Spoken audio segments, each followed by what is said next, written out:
Bonjour à tous. On commence cette revue de presse en Espagne où la presse ne parle que d'une chose, la victoire de l'Atlético face au Real Madrid en Supercoupe d'Europe 4-2, une victoire qui s'est dessinée après prolongation dans une rencontre riche en rebondissements. C'est donc finalement les Colchoneros qui l'emportaient face aux Madrilènes dans ce derby sur le toit de l'Europe. Marca en fait sa une et met en avant la grandeur de l'Atlético, mais le quotidien Sport préfère parler de la première ratée de Julen Lopetegui, une première en pleine face, titre le journal catalan. En Angleterre, Manchester City est en pleine guerre selon le Daily Telegraph. La faute à des propos de Pep Guardiola se moquant de ses rivaux de Manchester United, mais aussi et surtout à la blessure de Kevin De Bruyne. Le milieu belge, leader dans le jeu des Citizens l'an passé, s'est gravement blessé à l'entraînement. Un gros coup dur pour le champion en titre de Premier League puisque De Bruyne devrait être absent pour au moins 4 mois. En France, rien ne va plus entre l'OGC Nice et l'OM. Les relations entre les dirigeants niçois et marseillais seraient de plus en plus tendues. La cause à un dossier Mario Balotelli qui n'avance toujours pas,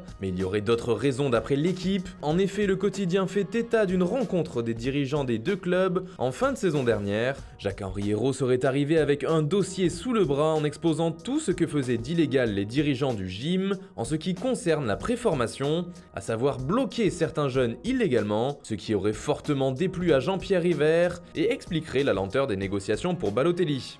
D'ailleurs, à Marseille, vu que ce dossier n'avance pas, l'OM se tournerait vers un autre international italien, à savoir Simone Zaza. C'est en tout cas ce qu'avance la presse locale. Pour la Provence, les Marseillais étudieraient de près le cas de Zaza qui intéressait déjà le club en 2015.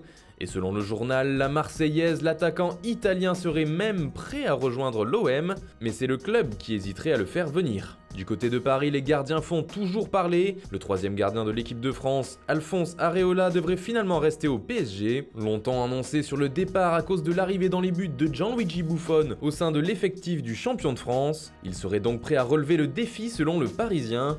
Le quotidien avance que le gardien français a été convaincu par son entraîneur Thomas Tuchel de rester et même de prolonger son contrat. Enfin, on termine par Manchester United où les relations se seraient refroidies entre José Mourinho et son néo-capitaine Paul Pogba. Et c'est peu de le dire, d'après les informations du Sun, ce serait même glacial entre les deux hommes. Le coach des Red Devils aurait demandé à Pogba de lui parler directement s'il avait quelque chose à lui dire et de ne pas faire de sortie dans la presse pour cela, expliquant même que si le joueur voulait partir, il n'avait qu'à demander un transfert. Ce à quoi le champion du monde aurait répondu « Si tu veux me parler, tu n'as qu'à appeler mon agent ». Une drôle d'ambiance donc au sein du club mancunien.